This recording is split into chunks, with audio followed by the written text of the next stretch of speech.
안녕하세요. 승리한 산하족 여러분. 오늘은 성탄절입니다. 오늘은 성탄절 말씀으로 누가복음 4장 16절에서 21절을 약속된 복음으로 오신 예수님이란 제목으로 함께 말씀을 나누도록 하겠습니다.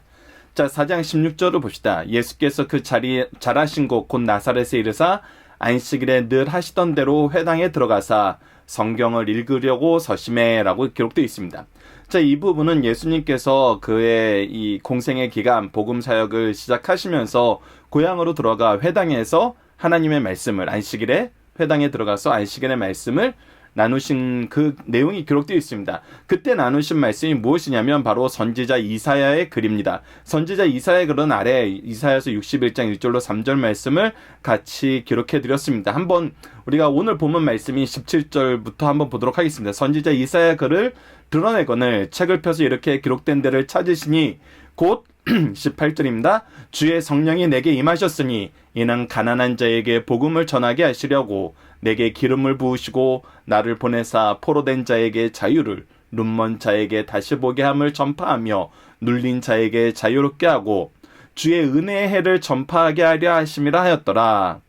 그리고 나서 이제 20절 보면 책을 덮어 그 맡은 자에게 주시고 앉으시니 회당에 있는 자들이 다 주목하여 보더니 21절 이에 예수께서 그들에게 말씀하시되 이 글이 오늘 너희 귀에 응하였느니라 라는 것입니다. 자, 이 본문 말씀에서 가장 중요한 것은 무엇이냐면 예수님께서 이미 성경에 기록된 그 기록을 읽으시고 그것이 응하셨다라고 말씀하시는 것입니다. 이것은 무엇이냐면 하나님께서 이 예수 그리스도를 우리에게 보내신 것은 갑작스럽게 어떤 위기 때 임기응변식으로 보내신 것이 아니라 미리 약속하셨던 대로 미리 우리에게 가르쳐 주셨던 대로 오셨다는 것입니다.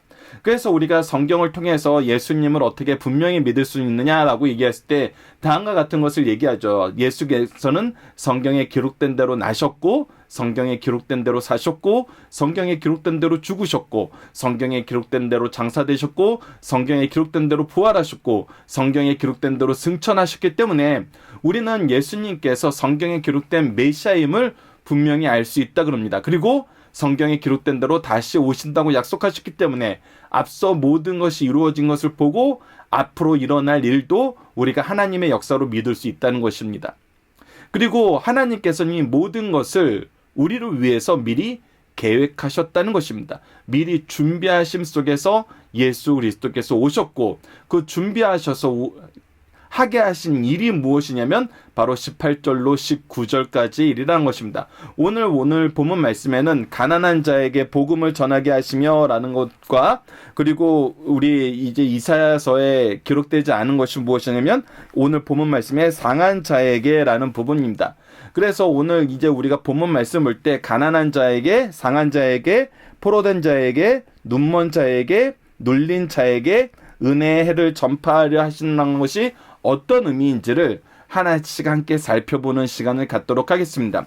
우선 우리가 포괄적인 부분을 다시 한번 보도록 하겠습니다. 본문 묵상하기를 통해서 예수님은 무엇의 성취로 이 땅에 오셨냐고 얘기했을 때 분명히 언약의 성취, 하나님께서 미리 약속하시고 우리를 구원을 계획하신 그 구원을 성취하시기 위해서 오셨다는 것입니다. 이것을 통해서 우리가 예수님을 믿을 수 있는 거예요. 그리고 예수님은 무엇하러 오셨느냐는 거에 대해서 18절로 19절 말씀을 우리가 이제 본문 묵상하기를 통해서 본문의 중심 사상을 통해서 하나씩 확인해 보도록 하겠습니다. 첫 번째는 가난한 자에게 복음을 전하셨다는 것입니다.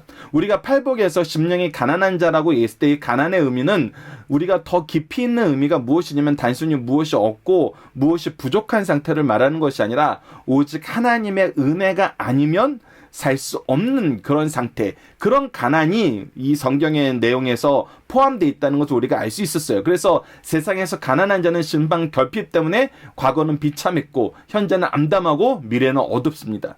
그래서 은혜가 아니면 살 수 없는 존재들이에요. 그들은 회고할 때 기쁨이 없고 가난에 해서 소망이 없습니다. 이런 소망이 없는 자에게 진리가 필요합니다. 하나님의 은혜의 역사가 필요하다는 거예요. 이처럼 복음은 가난한 자에게 매우 필요하고 저들은 또 복음을 고맙게 받아들입니다. 그러나 부자는 세상의 성취와 쾌락으로 마음이 가득 차 있어 더욱 고귀한 것들은 시야에 들어오지 않습니다. 즉 무엇이냐면 나는 은혜가 없어도 살 수 있어 라는 이런 생각을 가진 사람들에게는 이 복음이 그렇게 중요한 것으로, 그렇게 절대적인 것으로 받아들여지지 않는다는 거예요. 근데 이것을 우리가 다시 한번 보지만, 우리가 하나님의 은혜가 없으면 살 수 없어라는 것을 우리가 무엇을 통해서 깨달을 수 있어요? 율법, 하나님이 정해준 질서 안에서 우리가 그 질서를 지키려고 봤더니 뭐예요? 아무것도 할 수 없는 무능한 상태에 있는 거예요. 죄를 이길 수 있는 어떤 능력도 남아있지 않는 거예요. 그래서 우리는 하나님의 은혜가 아니면 살 수 없습니다라고 고백할 수 있는 건데, 내가 무엇인가 있다라고 생각하면서 하나님의 은혜를 우리가 경히 여기는 자들, 때로는 무시하는 자들은 어떤 자들이냐면 자기의 무능을 깨닫지 못한 자들이란 겁니다. 죄를 깨닫지 못한 자들이란 거예요. 그래서 우리가 이 팔복을 배울 때도 4장에 나왔던 어떤 말씀이 핵심이었냐고 그랬냐면, 회개하라, 천국이 가까웠느니라. 이 회개가 무엇인지를 아는 거, 우리가 하나님의 임재 앞에 있다는 것이 무엇인지 아는 거, 하나님이 우리를 원래 창조하신 모습과 우리가 죄로 인해서 무능해진 모습이 무엇인지 아는 거, 이것이 중요하다 그랬던 것입니다. 그래서 우리는 모두가 가난한 자입니다. 은혜가 아니면 살 수 없는 사람입니다. 세상 모든 것은 상류층에 먼저 영향을 주므로 하류 서민층까지 이르게 됩니다. 그렇지만 복음은 언제나 낮은 데로부터 높은 데로 향하게 됩니다. 이것이 주께서 행하신 방법입니다. 이제 두 번째는 이사야서 61장 1절 중반절에 나오는 마음이 상한 자를 고치러 오셨다는 것입니다. 자, 마음이 상한 자는 어떻게 볼 수 있습니까? 두 가지로 볼 수 있습니다. 첫 번째는 용납할 수 없는 죄의식에서 오는 수치가 바로 마음의 상함을 얘기합니다. 이 죄의식은 사회적인 것일 수도 있고 신앙적인 것일 수 있으나, 신앙적인 죄의식이 더욱 강하다는 것을 볼 수 있습니다. 즉, 우리가 죄로 인해서 얼마나 타락했는지, 이 죄의 본성을 알고 죄 앞에서 우리의 무능함을 알았을 때 우리는 바로 이 상한 심령을 갖게 된다는 것입니다. 두 번째는 다른 것은 압도적인 슬픔입니다. 우리가 죄로 인해서 죽을 수밖에 없어요. 많은 어려움이 이 죄로 인해서 파생되었어요. 그것으로 겪게 되는 슬픔이란 것입니다. 이러한 슬픔은 어떤 사건으로부터 좌절과 괴로운 질병, 자신을 극히 비천하게 하는 일로부터 오는 슬픔입니다. 또는 자신이 소중히 여기는 자아와의 사별부터 오는 슬픔일 수 있어요. 주님은 어떠한 이유로든 마음이 상한 자의 연약함을 친히 경험하신 분입니다. 예수님께서 이 모든 것을 친히 경험하시고 우리를 위로하시고 우리를 이해하세요. 그분은 우리에게 가장 온유한 동정을 주시고 모든 환난에서 능히 위로해 주십니다. 이 위로가 우리의 삶에 가장 효과가 있고 마음을 밝히면서 생각을 강하게 한다는 것입니다. 해야 할 일을 하게 하는 능력을 주시는 것이며 우리에게 심히 큰 기쁨을 주신다는 것입니다. 그래서 우리는 마음이 상한 자를 고치는 예수 그리스도의 능력을 기뻐하고 감사하는 것입니다. 주께서 이 땅에 오셔 마음이 상한 자를 찾아서 위로해 주셨어요.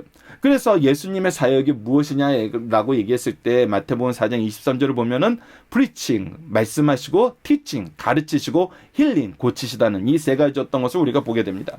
자, 세 번째입니다. 포로된 자에게 자유를 허락하셨습니다. 주님이 바라보시는 우리의 모습은 어떤 모습입니까? 우리 모두는 전에 죄악의 포로였습니다. 죄는 처음에는 단순한 상처를 주는 것으로 시작했지만 오래지 않아 폭력으로 변하여 그 영혼을 소나기에 넣고 그 영혼을 제멋대로 지배하려고 합니다. 주님은 죄와 사탄의 세력 아래에서 우리를 자유하게 하셨어요. 지금 우리가 살펴보는 출애굽 말씀도 그렇잖아요. 바로의 노예는 죄악 세상의 노예를 예표하는 것이고, 하나님께서 모세를 보내서 구원하시려는 것은 우리가 하나님 백성됨을 우리에게 가르쳐 주는 거예요. 그래서 예수님께서 이 땅에 오신 것은 우리의 왕으로서 하나님의 통치를 선언하고 우리를 그의 백성 삼으시기 위한 거였다는 거예요. 네 번째, 눈먼 자를 다시 보게 한다는 것입니다. 우리는 어떤 맹인이 되어 있습니다. 맹인이 되는 것만큼 답답한 것도 없습니다. 눈먼 자의 상태와 고통을 살펴보죠. 첫 번째는 육체적 맹인은 답답하고 부자연스럽습니다. 눈먼 자는 아무것도 보지 못하고 어두운 가운데서 길을 손으로 더듬어야 하기 때문에 너무나 답답합니다. 또한 스스로 자유롭게 갈 수 없어 매우 부자연스럽습니다. 두 번째, 정신적 도덕적 맹인은 더욱 뻔뻔스럽습니다. 이들은 악행을 하면서도 부끄러움을 모르고 놀라움과 영광스러움에 대해 아무것도 깨닫지 못합니다. 이런 자들은 너무나 철면피한 자들입니다. 세 번째, 영적 맹인은 모든 맹인 가운데 가장 불행한 자요 악한 자라는 것입니다. 영적 맹인이 가장 어리석은 자인 것은 하나님을 알지도 보지도 못할 뿐 아니라 하나님은 없다고 하면서 하나님 앞에서 슬픈 죄와 정죄의 상태를 보지 못하는 어두움에 처해 있기 때문입니다. 이들은 심판이 가까워 있는데도 깨닫지 못해요.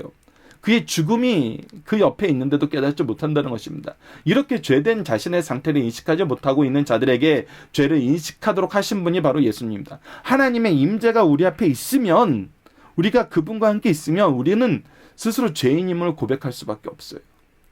그의 의의 빛이 우리를 비추면은 우리는 죄인됨을 고백할 수밖에 없다는 것입니다. 그래서 죄를 인식하게 한다는 것은 영적 시각이 교정되어 있다는 것입니다. 이러한 영적 시각의 유일한 교정자가 그리스도예요.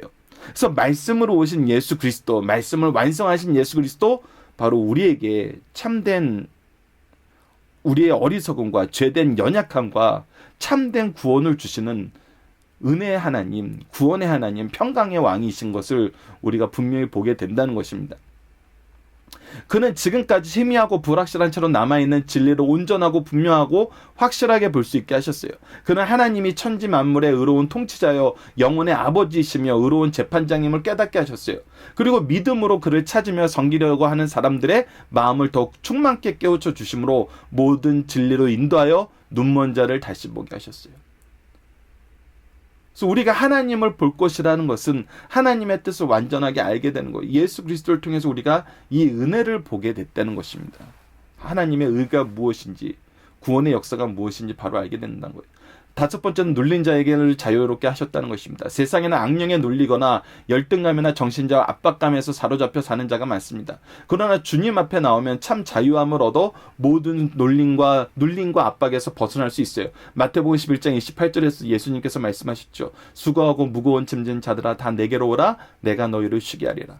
주의 은혜의 해를 전파하기 위해 오셨다는 것이 오늘 본문의 마지막 부분입니다. 주의 은혜의 해라, 레위기 25장 8절에서 55절에 나타난 희년으로 50번째 해를 얘기해요. 이때는 노예들이 해방되고 땅의 경작을 쉬게 하며 거민들이 자기 고향으로 돌아가 해방되는 해입니다. 이 희년은 하나님의 주권적인 은혜로 죄와 죄의 결과에서 해방되는 역사를 가르치고 있어요. 이것을 예표하시고 우리에게 이것을 기다리고 소망하게 하시기 위해서 준 것이 바로 희년 제도라는 것입니다. 이 은혜의 해를 선포하려고 주님께서 왔어요. 이제 무엇이 된 거예요? 이 은혜의 해가 이제 우리에게 적용되는 시간이 온 거예요. 이 은혜의 해가 우리에게 선포되는 시간이 온 거예요. 이 은혜의 해가 우리에게 충만한 해가 온 거예요. 이제 우리는 하나님께로 돌아가게 돼요. 하나님께로 나아가게 돼요. 하나님이 주신 화평의 복음을 전하는 때가 되는 거예요. 그러므로 예수께서 오셔 죄책, 오염, 사탄, 죄와 죄의 결과 등으로부터 진정한 자유를 주셨다는 거예요. 이제 하나님의 법정에서 사형수가 무죄를 선언받고 노예가 자유를 선언받으며 그도 자유인이 되는 것을 우리가 보게 돼요. 더 나아가서 어떻게 됐어요? 우리를 자녀 삼아 주셨어요. 우리에게 그의 유업을 주셨어요. 예수님은 이사야 선지자의 메시아가 오심으로 성취될 예언 부분을 읽으시고 성경 관리하는 자에게 넘겨주셨습니다. 그리고 뭐라 그러세요? 책을 덮어 그 맡은 자에게 주시고 앉으시니 회당에 있는 자들이 다 주목하여 보더라 라고 얘기하면서 이들이 지금 보는 것은 하나님의 은혜를 보고 있어요. 하나님의 은혜가 나타나길 원하고 있어요. 그 당시에는 두루마리 책을 잘 보관해야 하므로 그것을 잘 관리하도록 넘겨준 후 강론하게 되었어요. 본문 말씀을 통해서 우리는 다음과 같은 교훈을 얻을 수 있어요. 첫 번째, 유대인들은 그리스도를 현세적 정치적 메시아로 잘못 생각하고 기다리고 있었다는 것입니다. 이것은 우리가 앞에서 무엇이냐면 구원과 심판의 동시성에 대해서 얘기한 말씀인데 우리가 잠시 앞에 부분을 보도록 하겠습니다. 우리가 이제 이사야서 61장 2절 말씀을 통해서 이 부분을 확인해 보도록 하겠습니다. 여호와의 은혜해와 우리 하나님의 보복의 날을 선포하여 그 모든 슬픈 자를 위로하되라고 합니다. 즉 이것을 우리가 무엇으로 이해한 거냐면 은혜해는 우리를 구원하실 때요. 근데 무엇이 같이 일어나요? 보복이 같이 일어나요. 이것은 무엇이냐면 하나님의 심판을 얘기하는 거예요. 죄에 대한 심판을 얘기하는 거예요. 이제 죄가 더 이상 그의 주권을 발휘하지 못함을 얘기하고 있어요. 그래서 우리가 출애굽의 역사를 보고 성경 역사를 계속해서 확인하면 무엇이냐면 하나님께서 그의 구원의 역사를 행하실 때 동시에 무엇이 선언되고 무엇이 이루어지냐면 하나님의 심판이 이루어져요. 왜? 구원받지 못한 자들은 심판의 대상이 되는 거예요.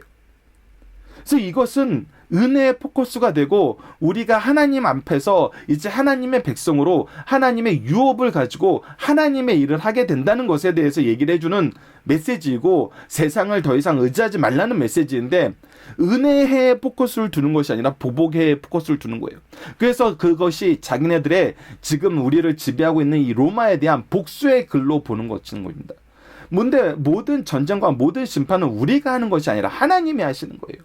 우리는 이 은혜를 전파하는 사람이 되라는 것이 우리에게 계속 주신 말씀입니다. 그래서 우리가 이 말씀을 바로 이해해야 된다는 거예요. 예수님은 그들의 잘못을 고쳐 그들이 기다리는 메시아가 영적 메시아라는 점을 깨우치도록 이사야의 예언을 인용하셨어요. 이 시간 우리도 그리스도를 어떤 입장에서 보며 어떤 분으로 생각하는지 다시 한번 살펴봐야 돼요. 우리가 성탄절을 바로 보낸다는 것은 우리가 예수 그리스도를 누구로 보고 있느냐에 굉장히 중요한 포커스가 있다는 거예요. 이스라엘 민족도 예수님을 거절했던 것은 바로 예수님을 내가 원하는 그런 메시아로 변경시켰기 때문이에요. 근데 그러면 우리가 예수님의 탄생에 기쁘지가 않아요. 그러면 우리가 예수님을 인정하지 않아요. 하나님의 구속사가 무엇인지 깨닫지 못해요. 하나님이 주시고자 하시는 참된 평화와 능력이 무엇인지 알지 못해요. 그래서 우리는 첫 번째 살펴봐야 되는 것이 우리가 예수님을 누구라고 생각하냐는 거예요. 하나님이 우리에게 보내신 예수님 본래 그 의미로 보고 있느냐, 아니면 우리가 다른 것으로 이용하고 있느냐. 이 부분이 그래서 이 말씀을 통해서 우리가 확인해야 될 굉장히 중요한 부분이라는 것입니다. 그럼에도 불구하고 지금도 예수를 정치적 메시아로 부각시켜 기독교를 정치 투쟁의 도구로 사용하는 운동가들이 있다는 것입니다. 여러분, 이것은 너무나 주의해야 되는 것입니다. 이래서는 안 됩니다. 무슨 주의를 주장하는데 예수님이 양념이 되는 것이 아니에요. 어떤 주의도 이기지 못하는 하늘나라의 복음을 전하러 오신 거고, 그것을 성취하러 오신 거고, 그것을 적용시키러 오신 거예요. 이들은 교회를 정치 투쟁 상대로 보는 근거를 본문에 두고 있어요. 그런데 그것은 잘못됐다는 거예요. 우리는 이것을 이렇게 적용하는 것은 예수님이 직접 이 말씀을 인용하셔서 해석해 주신 오늘 본문 말씀, 누가복음 말씀과 상반된 해석이라는 것입니다. 두 번째, 예수님은 파물에 가까운 유대 회당 제도의 구약의 모든 제도를 존중하시고 규례대로 엄격히 참석하시고 거기에 봉사했어요. 이 부분이 정말 중요한 부분입니다. 파물이라는 것은 이제 예표로 돼서 더 이상 우리가 지키지 않아도 되는 그런 것을 얘기해요. 그럼에도 불구하고 예수님은 어떻게 했어요? 율법의 모든 의를 이루시기 위해서 하나님이 우리에게 질서를 주신 모든 것을 성실하게 수행하셨어요. 그리고 우리에게 예수님이 이것을 하는 것을 통해서 우리에게 보여준 것은 무엇이냐면, 우리가 십계명과 팔복에서 봤던 것처럼 우리가 이것을 하게 될 능력을 얻게 됐다는 것을 경험하게 하세요. 이것이 하나님의 질서대로 사는 것이 기쁨을 우리로 하여금 경험하게 하세요. 그래서 복음의 능력이 무엇인지 오히려 하나님의 질서 속에서 우리는 정말 더 능력 있게, 더 풍성하게 경험하게 되는 것입니다. 예수님이 그래서 이 모든 면한 본을 보이셨다는 거예요. 하나님의 말씀은, 하나님이 우리에게 정해주신 제도는 의미 없는 것이 없어요. 그 의미를 이제 우리가 어떤 것으로 볼 수 있냐면 예수 그리스도를 통해서 구속사적인 의미로 볼 수 있는 거예요. 그래서 우리가 지금 현재 예배 드린다는 거, 우리가 사랑한다는 것은 누구의 기준으로 하는 거냐면 하나님의 기준으로 하는 거예요. 하나님의 기준으로 할 수 있도록 하시는 예수 그리스도의 능력, 이 기준으로 했을 때 우리에게 주시는 삼위일체 하나님의 구속사의 놀라운 은혜의 역사, 그 사랑을 전하는 것이 바로 성탄절이라는 것입니다. 그래서 우리가 중요한 것은 예배자의 위치에서 떠난 인생은 어리석은 위치, 미련한 위치, 바보 같은 삶이라는 것입니다. 예배를 예배로 드려야지 어떤 정치적 투쟁의 도구나 나의 뜻을 이루기 위한 선전의 자리로 이용한다는 것은, 그거는 가장 잘못된 것입니다. 예배를 예배되지 않게 하는 가장 어리석은 것이라는 것이에요. 그래서 우리가 성탄절을 기념한다는 것은 우리의 어떤 행동이나 우리의 어떤 목적이 드러나는 것이 아니라 하나님의 역사가 드러나는 것입니다. 그래서 이제 본문의 적용을 통해서 이것을 우리가 다시 한번 얘기를 나눠봅시다. 우리는 성탄절을 복음을 전하고 상한 자를 고치고 포로된 자유를 자유하게 하며 영적인 눈을 열게 하고 참된 자유를 전하고 누리고 은혜의 해를 소망하는 시간으로 보내고 있냐는 것입니다. 우리가 왜 이 얘기를 하냐면, 우리가 성탄절을, 우리는 이제 성경 전문 교사 리더들의 이제 교재잖아요. 리더분들이 이 말씀을 주로 나누잖아요. 근데 우리가 성탄절을 지내는 것이 너무 피곤하고 힘들다는 거예요. 뭔가 행사를 하는데 힘들다는 거예요. 어떨 때는 옆 사람하고 비교되기 때문에 경쟁하듯이 또 이것을 준비하고, 경쟁하다 보니까 필연적으로 자기 자랑을 많이 하게 된다는 거예요.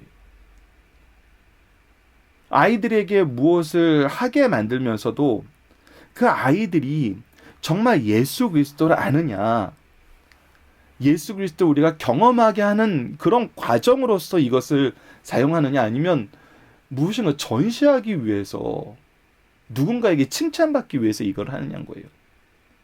그래서 오히려 상한 자를 고치는 시간이 돼야 되는데 이것 때문에 상처받는 사람들이 더 생긴다는 거예요.